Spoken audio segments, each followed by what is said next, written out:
Once upon a time, a brand new pastor and his wife, newly assigned to their first ministry, to reopen a church in suburban Brooklyn. They arrived in early October excited about their opportunities. When they saw their church, it was very run down and needed much work. They set a goal to have everything done in time to have their first service on Christmas Eve. They worked hard, repairing pews, plastering walls, painting, etc. On December 18th, we're ahead of schedule and just about finished.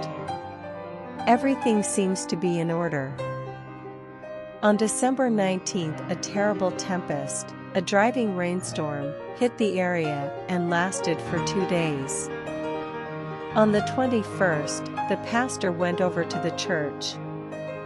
His heart sank when he saw that the roof had leaked, causing a large area of plaster about 20 feet by 8 feet to fall off the front wall of the sanctuary just behind the pulpit, beginning about head high. The pastor cleaned up the mess on the floor, and not knowing what else to. He postponed the Christmas Eve service, then he headed home.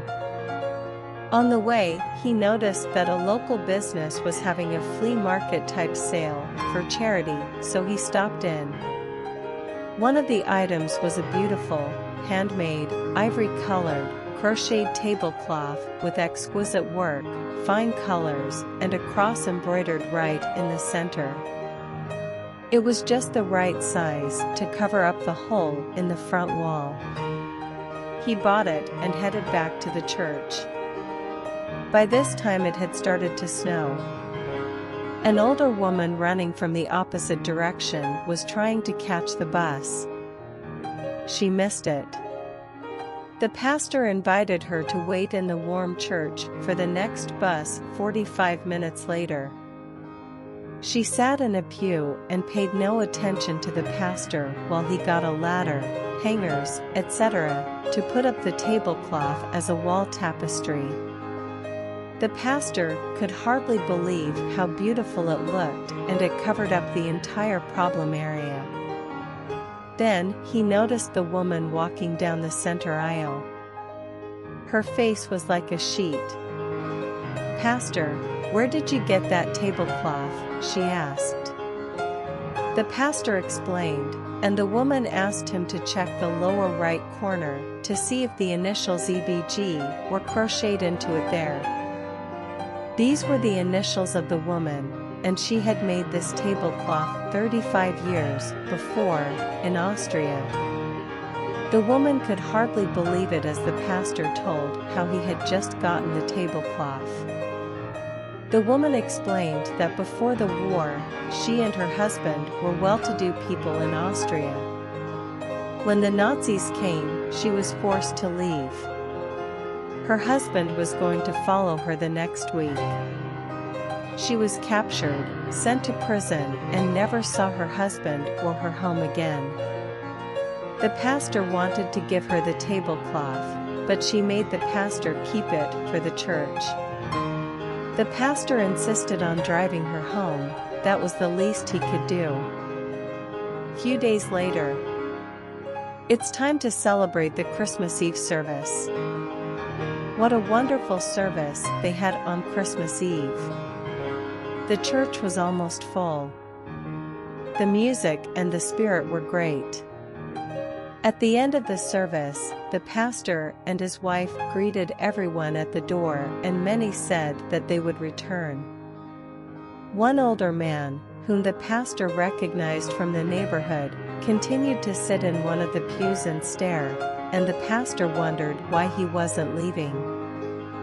The man asked him where he got the tablecloth on the front wall, because it was identical to one that his wife had made years ago when they lived in Austria before the war, and how could there be two tablecloths so much alike?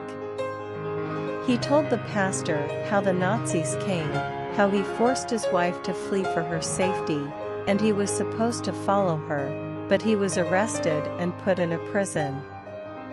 He never saw his wife or his home again all the 35 years in between. The pastor asked him if he would allow him to take him for a little ride. They drove to the same house where the pastor had taken the woman 3 days earlier. He knocked on the door, and there he saw the greatest Christmas reunion he could ever imagine and was blessed with the ultimate Christmas gift. Dear friends, God may allow certain unpleasant conditions to occur in our lives. The pastor in this story may complain and do nothing when he finds a hole in the wall of his church. He could also choose to let a woman who had just missed the bus wait in the cold snow outside. However, we must remember everything happens for a reason. So many people waste time waiting for good things to happen to them. But sometimes we need to make good things happen. And when we finally start doing that, we often see there were good things in our lives all along. When we see someone who needs our help, will you and I be an extension of Jesus' hand for them? If we want to do a little good thing for others, surely God will use our lives to be a blessing to others. Romans 8 verse 28. And we know that in all things God works for the good of those who love Him, who have been called according to His purpose.